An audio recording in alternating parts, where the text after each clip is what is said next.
Hello भक्तों, राधे राधे, हर हर महादेव। तो आपका मेरे चैनल डिस्कवरी ऑफ धर्मा में स्वागत है। भक्तों, तो आज हम सुनेंगे कि हमें शिवालय दिन में 3 बार क्यों जाना चाहिए। तो चलिए सुनते हैं। तो वीडियो पूरा अवश्य देखें। राधे राधे, हर हर महादेव। ये पूरा लिंगाष्टक भगवान शिव जी की वंदना है। सभी शिवलिंगों की वंदना उनको लिंगाष्टक के 8 पंक्तियों के द्वारा भगवान महादेव की एक वंदना, भगवान शिव का स्मरण, उसको अष्टक कहते हैं हम। ये पहली पंक्ति है जिनमें हम सभी को कहा गया है कि ब्रह्मा और विष्णु ने इस दिन भगवान महादेव के निराकार लिंग स्वरूप का पूजन किया था। बाद में देवताओं ने, क्रमशः ऋषि मुनियों ने, देवगणों ने, मनुष्यों ने, राजाओं ने, महाराजाओं ने, क्रमशः सब ने भगवान महादेव की पूजा की। इसलिए ब्रह्मा होना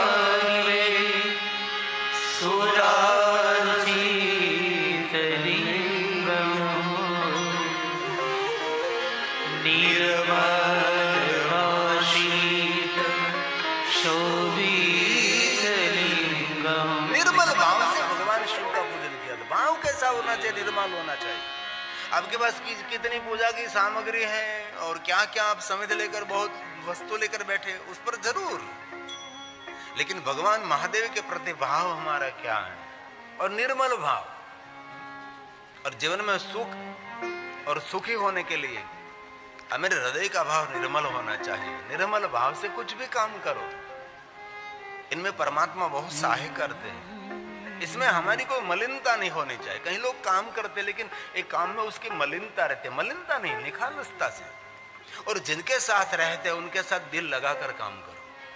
छोटा सा छोटा काम हो, बड़े से बड़ा काम हो, ऐसे ही उनके साथ काम करो कि फैक्ट्री मेरी है, दुकान मेरी है, एक खेतर मेरा है। तो आज नहीं तो काल आपका भी दुकान, आपकी भी फैक्ट्री, आपका भी खेतर होगा, आपके जीवन में भी उजाला होगा। इसलिए आपके हृदय में भाव क्या है, उन पर हमारे जीवन का निर्भर होता है। इसलिए आज के दिन हम सभी परमात्मा के प्रति हमारा भाव व्यक्त करेंगे और निर्मल भाव से हमारे जीवन निर्माण करेंगे। कोई मल नहीं। बहुत सुंदर बात करी लिंगाष्टक की पहली पंक्ति। अवसर मिले तो लिंगाष्टक का पाठ करना चाहिए। आशा रखता हूं बहुत भाई बहनों को कंठस्थ है। आइए साथ में गुनगुनाइए। ब्रह्मा मुरारी, ब्रह्मा मुरारी सुरार्चितलिंगम् निर्मलवासित शोभितलिंगम् जन्मज दुःख विनाश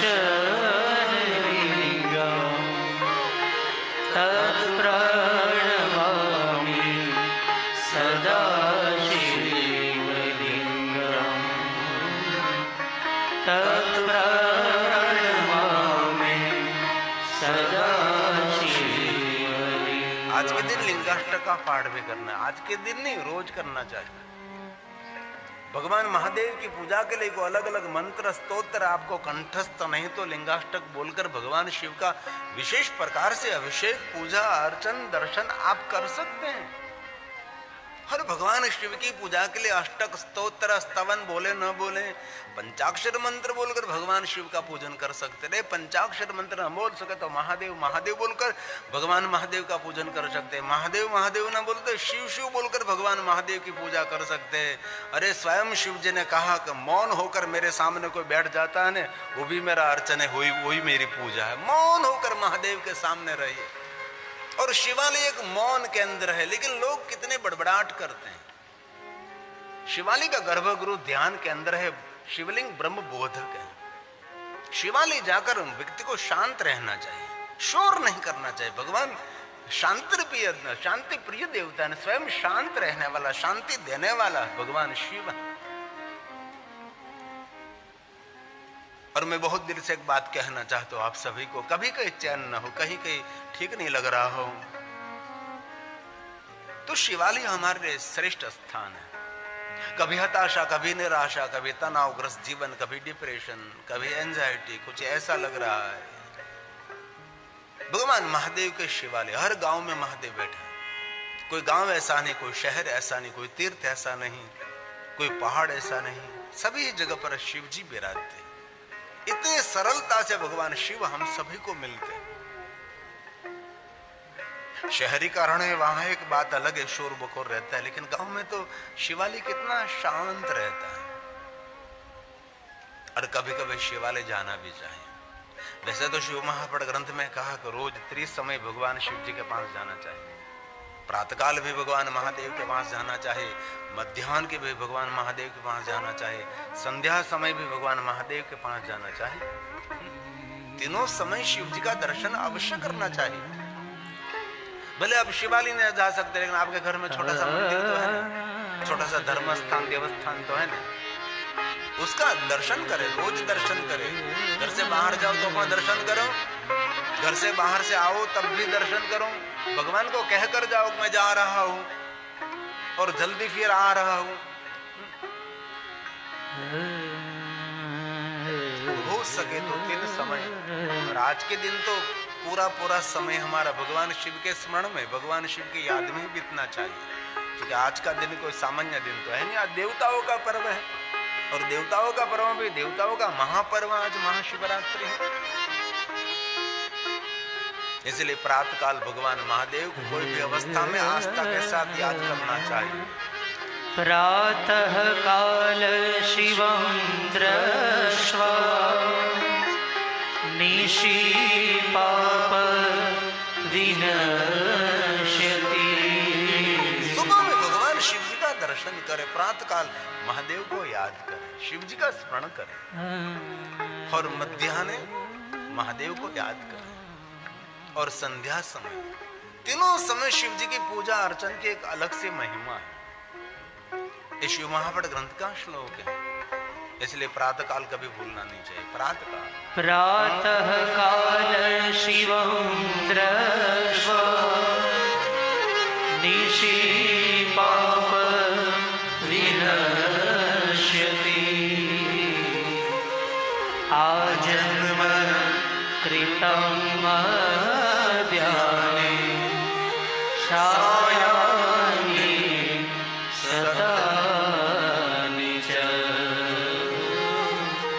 सायाह्ने शतानि च। और तीनों समय दर्शन करे तो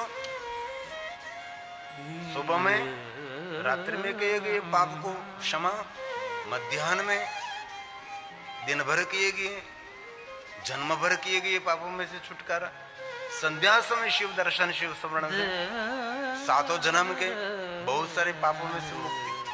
और तीनों समय जो कोई शिव जी का दर्शन करते, अर्चन करते, पूजन करते, विष्णु पत्नी लक्ष्मी जी तीनों समय भगवान शिव जी की नित्य पूजा करे, रोज पूजा करे। मन में कहे कि लक्ष्मी को कोई काम नहीं होगा, लेकिन हमारा सब पर तो बहुत सारी जिम्मेदारी हैं, हम तो ये नहीं कर सकते। लेकिन लक्ष्मी जी महादेव की श्रेष्ठ भक्त है। लेकिन तीनों समय जो भगवान शिव जी का स्मरण करते हैं, याद करते हैं, दर्शन करते हैं, अर्चन करते हैं, उनके लिए कहा उसको कितना बड़ा पुण्य मिलता है।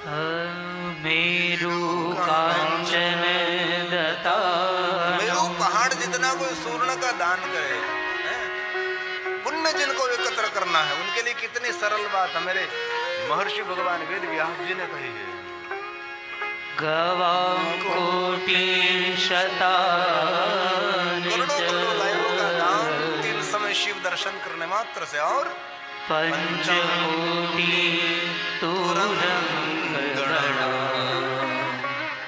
तत्फलं शिव दर्शनम्।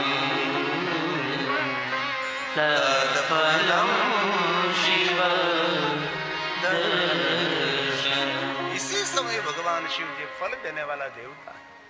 भले प्रातःकाल आप भगवान महादेव को याद न कर सके, मध्याह्न भगवान शिव को याद न कर सके, लेकिन संध्या का वक्त तो कभी भूलना ही नहीं चाहिए।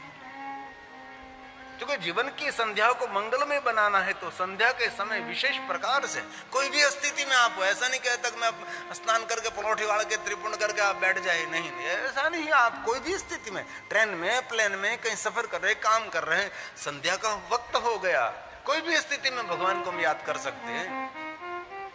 जीवन की संध्या मंगलमय रहेगी। जीवन की संध्या का नाम है वृद्धावस्था, बुढ़ापा, झरझर शरीर। आज न तो कल होने वाला है। कितना ही सुंदर करोड़ों रुपए का मकान बनाओ सीमेंट कॉन्क्रीट का, लेकिन आज न तो कल खखड़ दर्ज होने वाला है।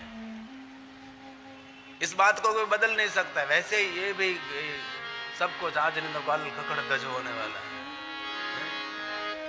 इसलिए बहुत दिल से, बहुत हृदय से मैं महाशिवरात्रि में आप सभी को कहता हूं, आज के दिन संकल्प करें भगवान हम एक पल भी आपको नहीं छोड़ेंगे। करता जाओ, घर नु काम लेता जाओ, हरि नु नाम, हलता चलता बेचता उठता खाता पीता उगता जागता, घर में, वन में, शमशान में, पवित्र अवस्था में, अपवित्र अवस्था में, कोई भी अवस्था में आस्था के साथ भजसाम वसदाशिव, भजसाम वसदाशिव, जपे पंचाक्षर सर्वसिद्धि लभे नरः, निरंतर पंचाक्षर मंत्र का जाप करें। हमारा मंगल, हमारा कल्याण होगा। तो भगवान महादेव की शिवलिंग की पूजा का प्रारंभ आज के दिन हुआ है, जिनको महाशिवरात्रि कहते हैं। सुंदर सृष्टि का प्रागट्य हुआ, सुंदर सृष्टि का प्रारंभ हुआ। निराकार में थे आकार स्वरूप आदि पुरुष भगवान शिव का प्रागट्य, आदि प्रकृति, आद्य शक्ति का प्रागट्य। उनके द्वारा भगवान विष्णु का प्रागट्य, विष्णु के द्वारा ब्रह्मा जी का प्रागट्य। सुंदर सृष्टि की रचना ब्रह्मा जी ने की। ब्रह्मा जी के हृदय में से प्रकट हुए भगवान शिव आकार स्वरूप रुद्रदेव, जिनको शंकर, जिनको महेश कहते हैं। सुंदर सृष्टि का संचालन हो रहा है। ब्रह्मा जी सर्जन करते, विष्णु पोषण करते हैं, रुद्रदेव जिनकी रक्षा करते हैं। तिरुभाव अनुग्रह कर्म के अनुसार फल, गति, परम गति, सदगति, मुक्ति, अंतिम मुक्ति, परम मुक्ति, नित्य मुक्ति भगवान शिव देते हैं। शिव क्या देता है? शिव मुक्त करते हैं, जीवात्मा को बंधन में नहीं डालते, जीवात्मा को मुक्त करने वाला महादेव। शिव निराकार एक तत्व है, ज्योति में एक ज्योति स्वरूप। हमारा केंद्र बिंदु, हमारा उद्गम स्थान ये शिव है।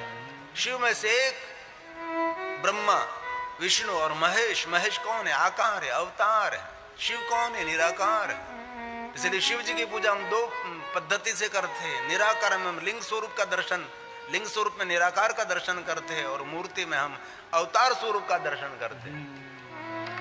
तो ब्रह्मा जी सुंदर सृष्टि की व्यवस्था और भगवान विष्णु पोषण कर रहे थे।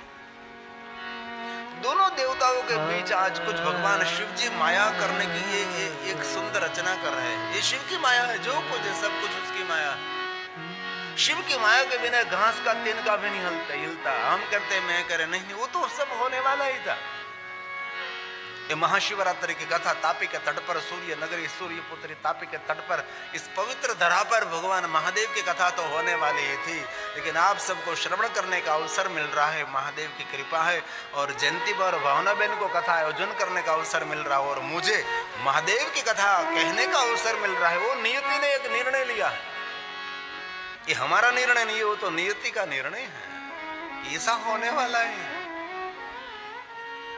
बहुत सारे असुरों के साथ युद्ध करके देवता अपनी अपनी बड़ाई कर रहे थे। ब्रह्मा, विष्णु, इंद्र सभी देवता बड़ाई कर रहे थे।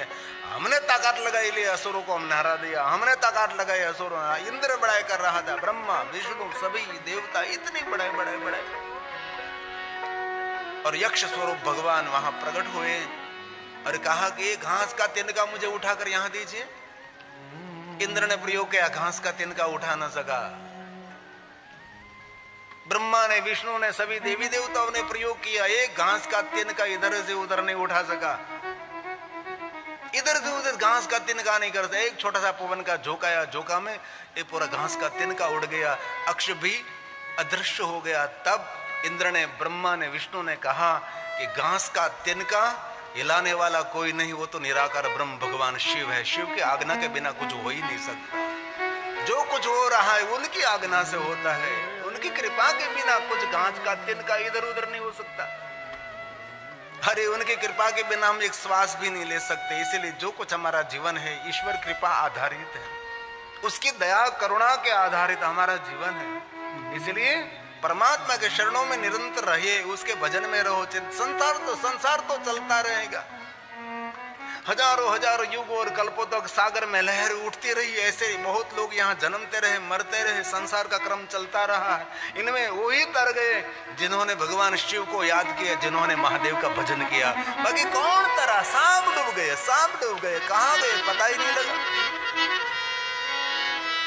ब्रह्मा के हृदय में एक भाव प्रकट हुआ कि मैं दुनिया का श्रेष्ठ देवता हूं, मुझसे बड़ा कोई देव ही नहीं। सुंदर सृष्टि का सर्जन मैंने किया, मेरे सिवा कौन ही सुंदर सृष्टि सर्जन कर सकता है?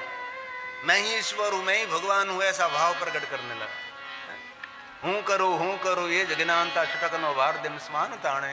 गाड़ा नीचे कूतरो जातो है, कूतरू हाफी जाए, जीभड़ी निकली जाए, तेने मोढ़ा में लाड़ो पड़वा लागे। केम?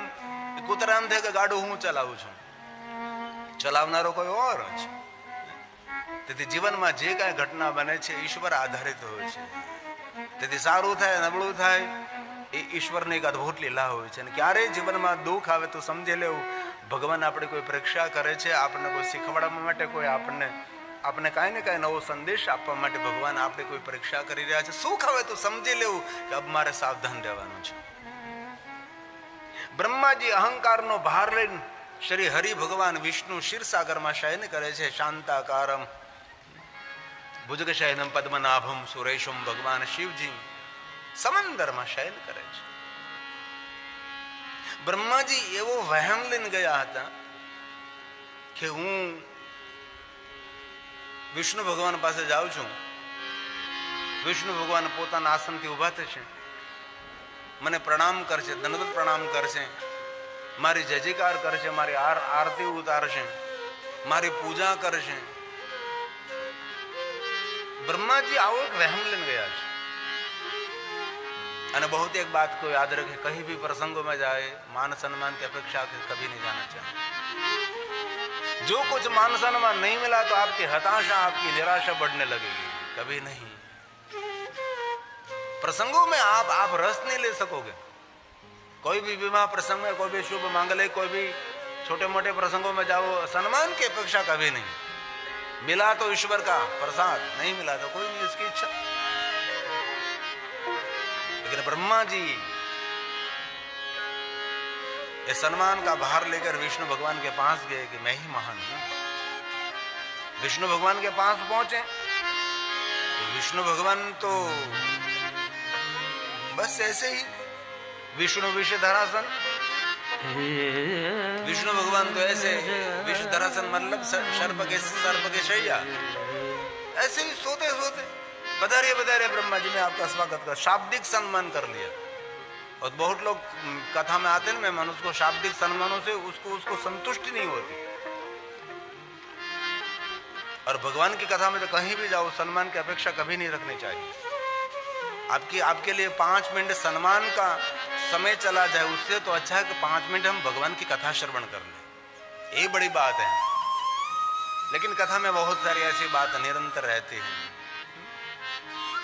और हमारी कभी कभी मजबूरी रहती है कि यहां से हमको दुपट्टा सबको पहनाना पड़ता है, ठीक नहीं लगता, लेकिन क्या करें। व्यासपीठ से तो किसका सम्मान होना चाहिए? देश दुनिया के लिए, समाज के लिए, धर्म के लिए, सनातन के लिए उसने जिसने कुछ किया है उनका सम्मान करे। एक अतिथि मेहमान आप कथा सुनने के लिए आए, उसका सम्मान करना हो तो उचित नहीं लगता हम सभी को। तो शाब्दिक सम्मान सही है, भगवान विष्णु जी ने शाब्दिक सम्मान कर लिया। ब्रह्मा जी को संतुष्टि नहीं हुई और ब्रह्मा जी कहने लगे आपको पता नहीं, आपको खड़ा होना चाहिए, खड़े होकर मुझे प्रणाम, साष्टांग प्रणाम, दंडवत करना चाहिए, मेरी पूजा, मेरी आरती करनी चाहिए। वहां से ये महाशिवरात्रि की कथा का प्रारंभ रहता है। और भगवान महर्षि वेदव्यास जी ने कहा पूरा कदाचि योगेन्द्र, पूरा कदाचि योगेन्द्र, योगेन्द्र भगवान विष्णु विष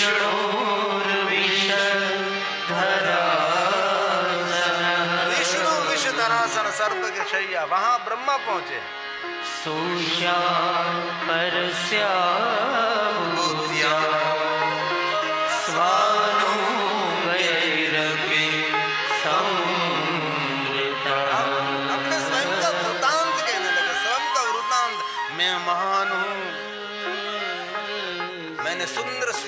रचना की है, मैं भगवान हूं, मुझसे बड़ा दुनिया में कोई है ही नहीं।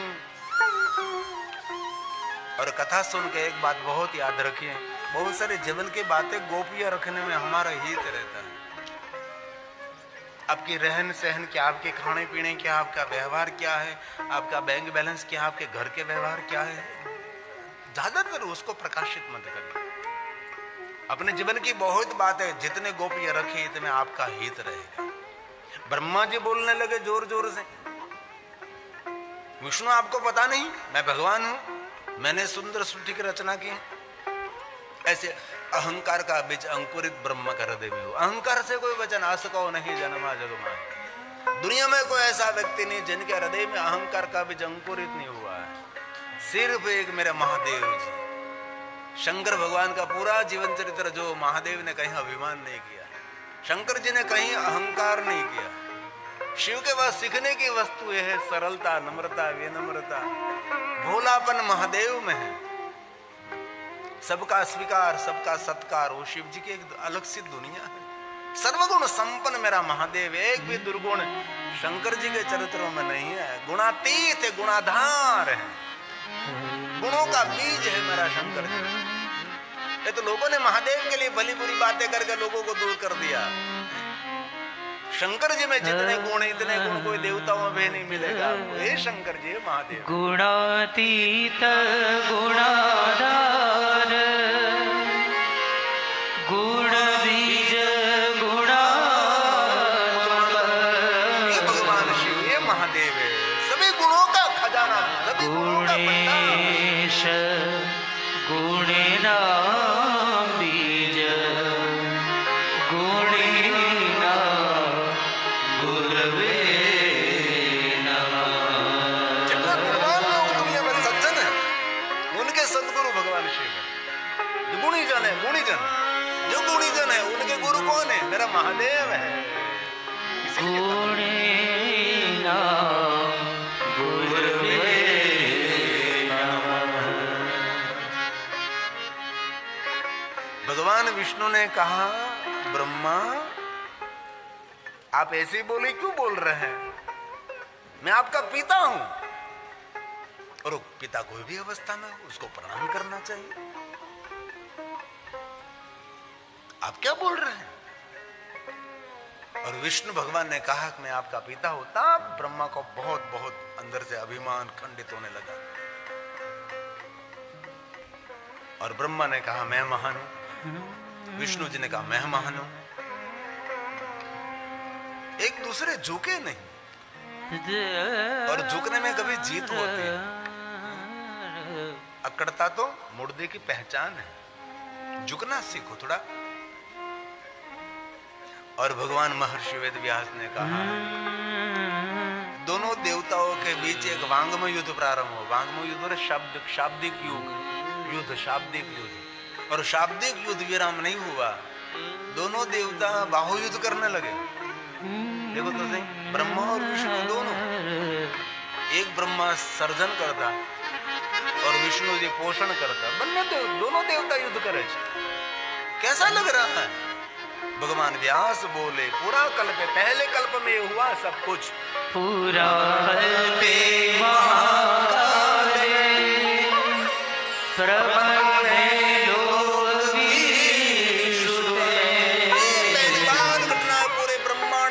प्रपन्ने पहली घटना हुई। पहले कल्प में, जगत के प्रारंभ में, जगत की शुरुआत में हुआ। दोनों देवता वांग्मय युद्ध करते करते बाहु युद्ध करने लगे। दोनों देवता युद्ध करने लगे। इतने महान देवता जो अभिमान युक्त युद्ध करते तो सामान्य मानव तो क्या नहीं कर सकता, बहुत कुछ दूषित कर सकता है। इसलिए भगवान महर्षि व्यास जी ने कहा,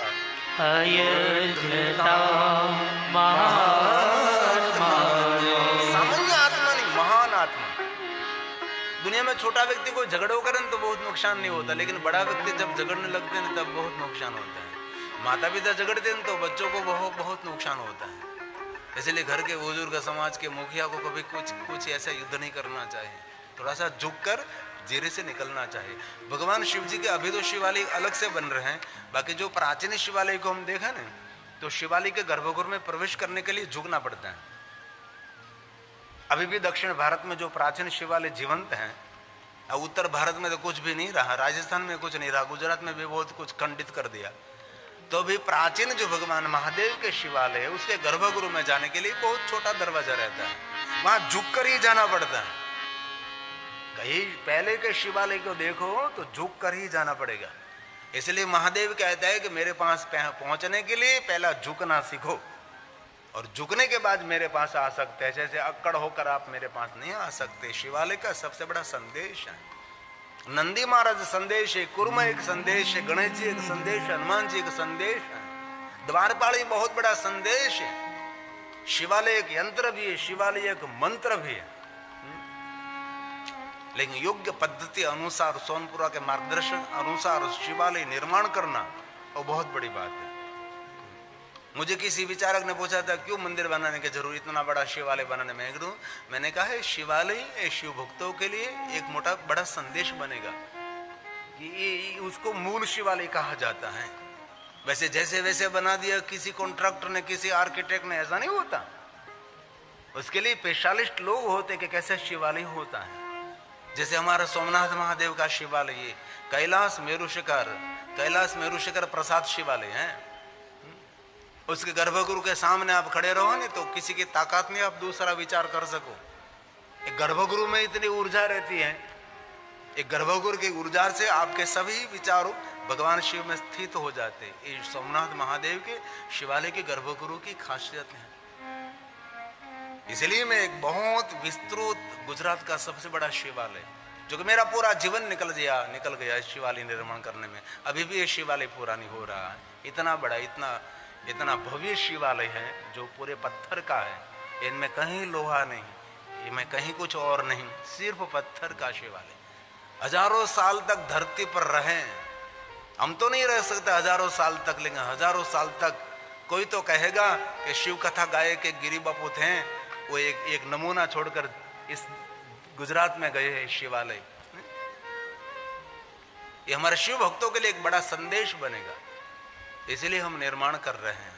आपके लिए 10 करोड़ का आपने बंगला बनाया तो ये बंगले में कौन रहेगा? आप रहेंगे, आपके बेटा रहेगा, बेटे के बेटा रहेगा, आपका परिवार रहेगा, और बाद में कोई नहीं रहेगा, खाली पड़ा रहेगा, वहां कोई नहीं आएगा। लेकिन यहाँ तो शिवालय में हम भी रहेंगे, आप भी रहेंगे, और दुनिया भी रहेगी। आने वाली बधी सभी प्रजा इस शिवालय में आएगी, शिवालय में रहेगी। इसीलिए सर्वर के सार्वजनिक शिवालय, ऐसे स्थान लोगों के लिए बहुत संदेश देने वाला है। हेलो भक्तों, राधे राधे, हर हर महादेव। भक्तों, तो आज आपने शिव पुराण की कथा गुरु जी के द्वारा सुनी होगी, तो आपने जानना होगा कि हमें शिवालय दिन में 3 बार क्यों जाना चाहिए। कहते हैं शिवालय जाने से, सिर्फ शिवालय के दर्शन करने मात्र से सभी मनोकामनाएं पूर्ण होती हैं और हमारे सभी संकट महादेव हर लेते हैं। तो भक्तों, आज आपको ये कथा कैसी लगी कमेंट में अवश्य बताएं। राधे राधे, हर हर महादेव।